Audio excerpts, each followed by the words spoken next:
Hello and welcome to this episode of The Unnoticed Entrepreneur. Now, we've all watched the movie The Wedding Singer, but how many of us have actually thought about the business behind the singer, but also maybe the band or the DJ?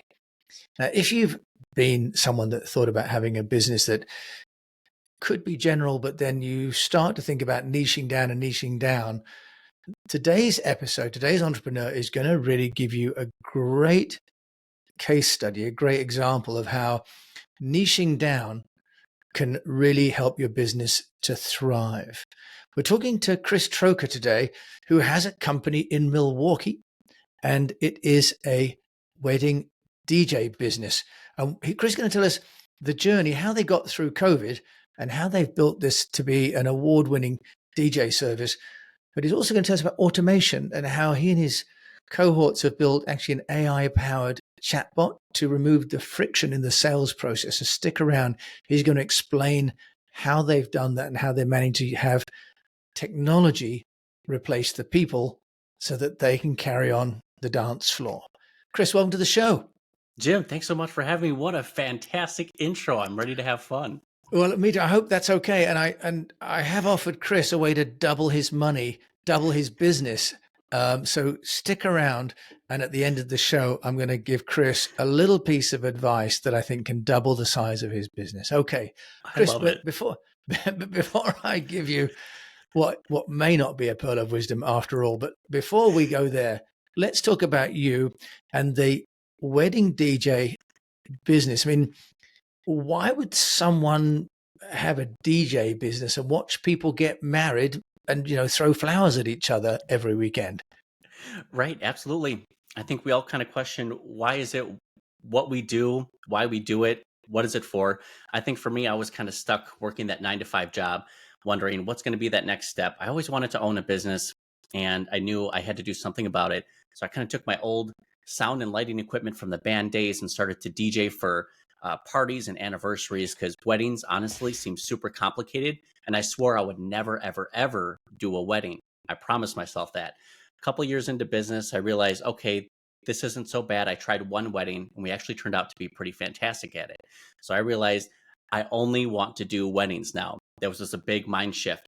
So we realized getting more experience, kind of using some lead generation tools like Thumbtack or The Knot, would allow us to get connected with couples who wanted a DJ, who want to actually, provide like a fun music party atmosphere. A DJ actually is kind of like a wedding planner in a sense, where they help keep the timeline moving. They update guests on what important things are happening, and couples actually rely on us to be that, trusted expert when it comes to weddings. I'll ask them a preference. Would you like me to do it this way or that way? And they'll say, I don't know. You're the expert. You tell me. What do you recommend? What do other people do? So it's really cool to see how taking an idea, building and growing from it, niching down, can actually bring more success, can make you an expert in your field, and go from being unnoticed into well-known. Chris, I had to ask you, what makes a wedding DJ? What expertise do you have there that's different to playing a disco, for example? Yeah, absolutely. So there's going to be some main differences when it comes to DJs. When it comes to like typical parties or clubs or discos, they want popular music. They want to keep the dance floor going. And this is usually, a 4 to 8 hour stint of doing something in the club where you're really just mixing music. There's not a lot of MC service. There's not a lot of coordination. This is you going in, playing the beats, playing the music, playing what people want to listen to. Whereas when it comes to weddings, this is a more upscale event. This is something that requires a little bit more professionalism. So you have to realize that you have to be a planner, a coordinator, the MC, and this is a very, very important day. If you have a bad day at the club, well, hey, you can always try again next weekend. But people only get married once typically, so you really got to make sure that you're meeting your service expectations when you're going in. So it's just the difference in playing a variety of music, the coordination style that makes it a bit different from your typical disco or any other event. It's really interesting, as you say, that it's sort of a heightened sense of importance, isn't it? Also, different generations are there, aren't they? You've got, the older people who need maybe the music that the plastic hips can rotate to, and then you've got the younger kids who are there, plus the married couple who have their own special songs, right? So Yes. interesting, and also that you're much more engaged, aren't you, with the audience? So understanding the specifics of the niche is really, really, really fascinating. And now you make me think about a wedding. Chris, just take us through that then with the wedding. Once you decided to focus, you've mentioned some lead magnets and so on. I'd love to hear how you've taken a narrow, what presumably is a narrow niche, and expanded it. Now you're doing over 100 events, per year. That's there's only 52 weeks, of course, in the year. So you're out Saturday, Sunday night, pretty much, aren't you, with your team? How have you built the brand into that niche where presumably you're the number one music DJ in Milwaukee? Yes, thank you. It was inspired from HubSpot back in 2017, actually. I had the chance to work for a marketing agency where I could perform as a paid ad specialist. I had some experience in running digital ads. So working together, they introduced me to ideas and tools. HubSpot had this just prolific idea behind inbound marketing. And this is where you're creating value and content for other people without expecting a sale. You just want to provide something that informs them, can help them make an informed buying decision, and removes friction from the buyer's journey. So I thought, what if I kind of built this brand and kind of implemented those best practices? So we saw the importance of blogging. This isn't just good for your keywords and your SEO, but these can be great resources and articles that help move people from a slightly cold lead into a warm lead into a very interested buyer. So you want to leverage those types of resources and tools in order to take it to the next level. So it was going from building blogs as resources, and then we realized what other tools and technology can we use to help provide value within their buying journey. One thing we made a mistake on is sticking with paper for way too long. We required people to mail us a check and to print out a contract. And this was just, I couldn't believe I did this at one point, but what a great learning lesson. We realized, wow, people don't have printers and not everyone has checks anymore. So we needed to get with the times. So I was able to create this 3-step portal system that works similar to like a marketing funnel, where I wanted to take interested leads who would pre-qualify themselves with our DJ quote building tool. So it collects the lead's information, it sends the info to our CRM, and then nurtures that lead with thoughtful email personalized touch points. The second step, we said, well, we have a paper contract, let's make that digital. So we created this contract form that said, we were realizing, gosh, everyone asks for a contract, but they don't always move forward. And it can take 15 to 20 minutes to build a personal contract for you, just as if you were a marketing agency submitting a proposal. These things take time to do well. So I said, why don't we make one generic contract that can be available to the public that allows me to empower the lead, the customer, the client, in order to move forward whenever they're ready. They don't have to wait for me. It's not a 24, 48-hour response time to say, hey, I'll get back to you. Here's your contract. This is literally, here's everything you need. When you're ready, let us know. So kind of taking that buyer's journey, that experience, leveraging the content, and just creating this ecosystem where we provide value, become industry experts, and niche down into the wedding industry. So the wedding blogs can be from, consideration awareness phase, like wedding DJ pricing. We've had people book us from this blog. We've also had some other instances where we create a blog just about, typical games we might play at a wedding. And these are all great pieces of content that either current leads or customers of yours are appreciating, or you're going to get in front of eyeballs organically because people are going to be searching. Whether they booked with our DJ service or not, I'd rather provide that information for them so you can have a great wedding. It's not about booking with us, it's about providing value. And I think that's an amazing mindset shift. And I remember HubSpot used to do HubSpot TV, which I used to watch when I lived in Beijing, actually. This would be back in 2015, 16, and they were pioneering this inbound marketing where, as you've rightly said, Chris, you're not talking about what you do, you're talking about the overall decision-making process of the maybe not now a buyer, but considering to become a buyer, so that they become aware of you as a trusted advisor before even then moving into the process of the journey. And on your website, and for anyone that wants to go to YouTube, to my channel, which is the Unnoticed Entrepreneur, you can see the quote builder that Chris has got. So he's obviously removing the time it takes for humans to basically do a repeated process. You can also use tools like Proposify, can't you, Chris? Which are, online and off the shelf, or now I guess off the web, no longer on the shelf, but on the web. Chris Troka, you also have on your website, you have a chat assistant, an AI assistant. I'm interested in this, and I'm sharing screen for anyone that wants to look at this on the YouTube. But for those people listening, you can see Chris has basically got a powered by AI chatbot.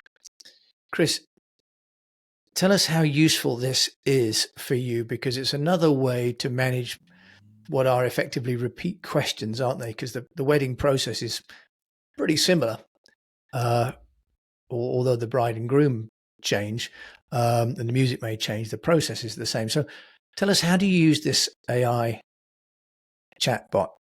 Yeah, absolutely. So something that it really helps everyone with is the speed to lead. Buyers nowadays are researching on their own. They're looking to kind of find out more information and make an informed decision, so that way they can decide, is this the right fit for me or is it not?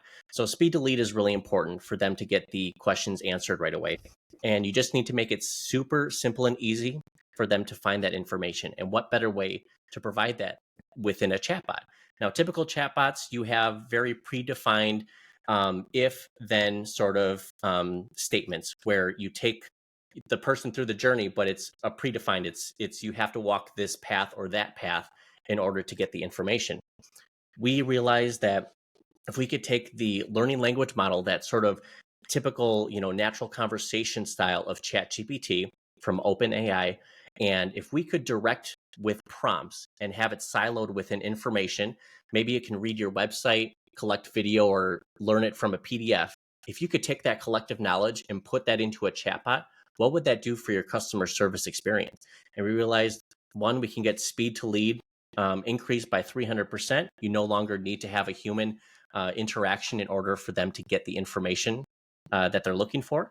And second, it's a fantastic tool. If they just want to go in there and ask questions about planning a wedding, or what great, music examples there are, even with you testing the chatbot, you're like, I love The Clash. That's my type of music. And the chatbot came back with some examples of, oh, hey, here's some great music that you can use with that goes along this exact style. So chatbots are a great way to make yourself accessible as a business.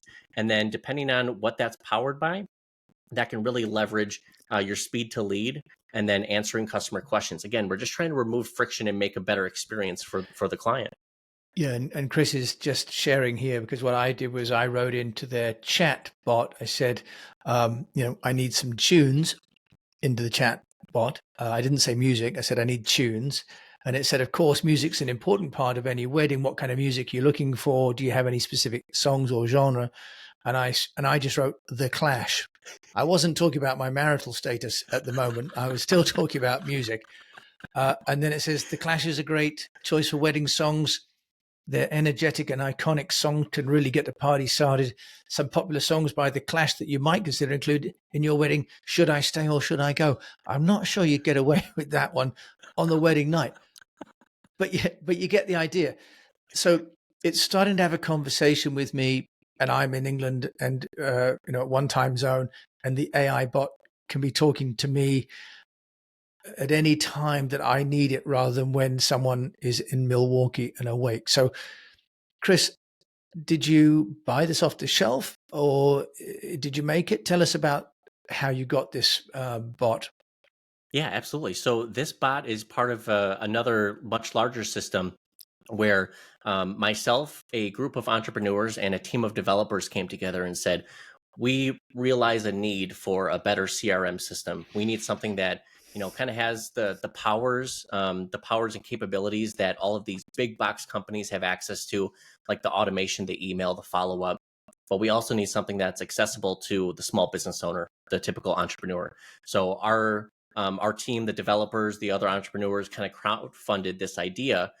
We all put in our time, our effort. We've been beta testing to help improve this software. So this is a part of a 14-in-1 tool that we use.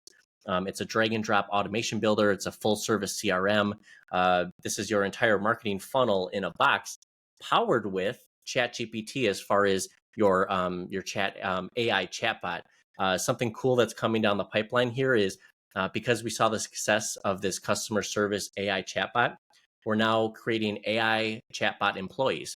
So you basically give your AI employee an assigned task and say, I want you to help close these leads or take them through the step. And there's literally 11 stages of the buying journey. It'll take them through the process. And this is all through text message. So it's a really great way. It's an up and coming sort of medium where people want to connect. Email is still very valuable, but we find text message with warm leads is a great way to keep that conversation going and get faster reply rates. But again, it's really just using technology and tools, to leverage your business and be better. I think that's what we're looking to do. Yeah, and I love that because a big part of my driving mission with this show is to find tools and tech that basically democratize the business so that smaller companies and entrepreneurs can compete with bigger companies who are by and large often wrestling with integration with legacy systems, buyer processes and so on. And as nimble businesses, we can embrace these new tools as you're doing, or in your case, actually building those tools out, and you can compete, personalization at scale. And as you say, your time, speed to lead, massively reduced. Brilliant. I love that. Chris. Thank you so much. Yeah, you're welcome. I'm assuming that the AI bots are not yet going to be on site doing the disco. I think you're pretty, I'm sure, still going to have you there and your team. Chris, sounds like a textbook case. Can you tell me one thing that you'd suggest I don't do? One mistake that you've made that you think you'd tell me that I should be careful of making? Absolutely. I think as business owners, we're constantly taking calculated risk. We are trying to make a short-term sacrifice for a long-term gain. So we're always trying to, consider these variables and what are my outcomes? What are my goals? What am I trying to achieve? What's the friction that it'll take to get there? One mistake that I had was I didn't strike while the iron was hot. Early on in the DJ company, we had a lot of interest in our service at our price point, but I didn't have the team to fulfill the service. And we even had some obstacles and hiccups along the way. A few DJs who just didn't meet our service expectations, things like that you kind of learn along the way. But from that, it's a valuable learning experience. We are able to now service more weddings than we did back then with better customer service with a smaller team because we now leverage the technology and tools. But the overreaching mistake is you have to strike while the iron is hot. You really have to. If you see an opportunity and you feel excited about it, you have to go for it. Just try it. You have to, because then you'll never question, okay, should I have done this? Was this right? What could have been if I had done this? So for anyone who's listening, watching, waiting to take that next step, focus and take action. That's great, Chris. And I think that my kind of caveat to that is to try and make sure you get some money from a customer in advance, because you can solve any problem if you've got cash. The problem is if you go for an opportunity, but you're unfunded, and if you don't have the funds yourself and you don't manage to get the customer to pay, you end up really in a financial no man's land. So being brave and embracing those opportunities, absolutely. But my only caveat is to expand with enough resources to get to the other side of the chasm. Otherwise, it can be really, really uncomfortable. Absolutely. There is that challenge, especially when it comes to entrepreneurs first starting out. We typically have more time than we do have money. And for those, I typically recommend, hey, start building your network and making friends, build relationships until that money can come in. But luckily, what you mentioned, collect that money up front. You have to collect deposits for weddings. So that can help fund that next level. So I think that's a great caveat to add into it. Yeah, always try and get the customer to pay. That's the best investor in any business, is a customer. Chris, a piece of advice from you. Number one tip, you've built the DJ business in Milwaukee, and you've got another company as well. But we're not talking about that today because I'm really fascinated by the niche and how you've built out the processes and the automation. So what would be a piece of advice? What really moves the needle, do you think, as an entrepreneur in terms of getting noticed and building business leads? hmm When it comes to going from unnoticed to well known, I think it really, really matters based on the relationships and the networks that you build for yourself. So for us with the wedding DJ service, we decided to begin nurturing and building relationships with other venues in the area. And in addition, we wanted our customer service to be so on point that couples just raved about us because we needed to build, really great 5-star reviews just to start, and then hopefully build off from that. So this idea behind using leveraging relationships and partnerships in order to move to that next level. Now we have basically an unofficial sales, force that is out promoting our service, recommending us to other couples, getting referrals all the time. That we realize, wow, this is the right area to spend our marketing dollars. For every thank you card or little gift that we give to someone else, that is going to come back tenfold, as opposed to your traditional, let's put an ad on Facebook or Instagram, or let's run another TikTok ad. I really, really believe to go from unnoticed to well known, you need to leverage your network and build relationships. That's wonderful. And to have, as you say, a referral network, which are all these venues, plus all the wedding couples, that's amazing. Chris, I did say I was going to give you an idea of how you can double your money. Would you like to hear that now or after you've talked about your book choices and podcast choices? Whenever you're ready, Jim, I can't wait. You Please tell can't me wait. now. All right. Well, let's do your podcast choices first, and then I'll give you my sage idea for you, You which got it. may sound a bit pessimistic, but tell us then what would be your podcast or book that you're loving at the minute. Absolutely. So I'm really enjoying Alex Hormozy's $1 million, $100 million offers. I think the book series really dives deep into what value is as an equation. It's taking that, how long does it take for me to get it? What's the likeliness that I'm going to achieve this versus how much effort do I need to put in and what is it going to cost me? And that creates your value equation. So I think the way that he positions and explains how to create an irresistible valuable offer, and then how do you scale that, I find that his information is so valuable. He dives deep into a lot of different topics, and I think he breaks it down in such a very simple, simplistic way where the everyday person can really understand and see the success on the struggles, the obstacles that he had, and how he overcame them. Literally anything is possible if you put your mind to it. Yeah, I think, and he had the largest book launch ever, right, with his book and the podcast, and yeah, it's a phenomenal story. So thank you for that, Alex Hormozy. And apparently his wife Layla apparently has a very good podcast as well. Wow, fantastic. So Chris, I did mention, don't take this the wrong way, but if you sold the divorce DJ, I mean, let's face it, half of all marriages don't last. And I'm sure that the marriages that you DJ for do last, but there must be all these people having parties. A divorce DJ, it's got a nice ring to it, don't you think, the DDJ? Absolutely. Absolutely. And people want to celebrate it. Marriage can be one of the happiest days in your life, and divorce can also be one of the happiest days of your life. It's kind of like people who say they bought a boat. They loved it the first day they bought it and the day that they sold it.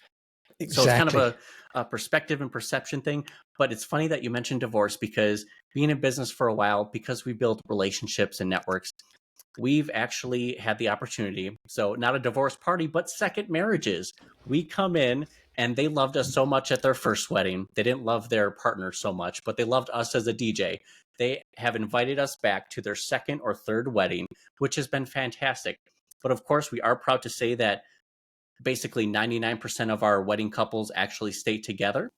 But of course, later down in life, when they need something like a divorce DJ, I feel like we could definitely benefit them and, kind of take that sad moment and turn it into a hype party. Chris, I can see a whole customer lifetime value equation going on here. You've got then you could do christenings and bar mitzvahs and then, graduations and weddings. You could have basically the same playlist sort of modified by the decade, couldn't you? And then It when they really die, is. you'd have like a collection at the wake of all of their favorite tunes. Chris Troka, I think we've just doubled, if not quadrupled, the size of your DJ business.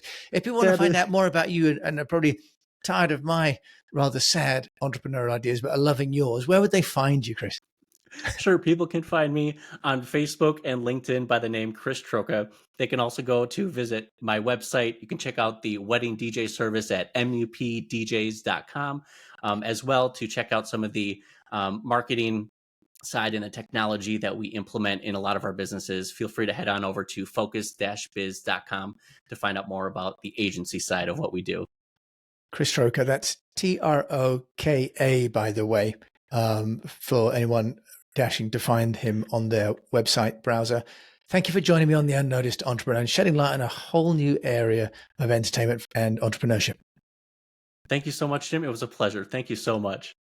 Well, thank you as well to Chris for sharing, an insight into a whole sort of area, but also his decision-making about going into a niche, and really also how intelligent he's been about automation and processes and getting speed to lead. And I suspect we've possibly doubled his business, if not more, with our idea about a birth to grave music experience.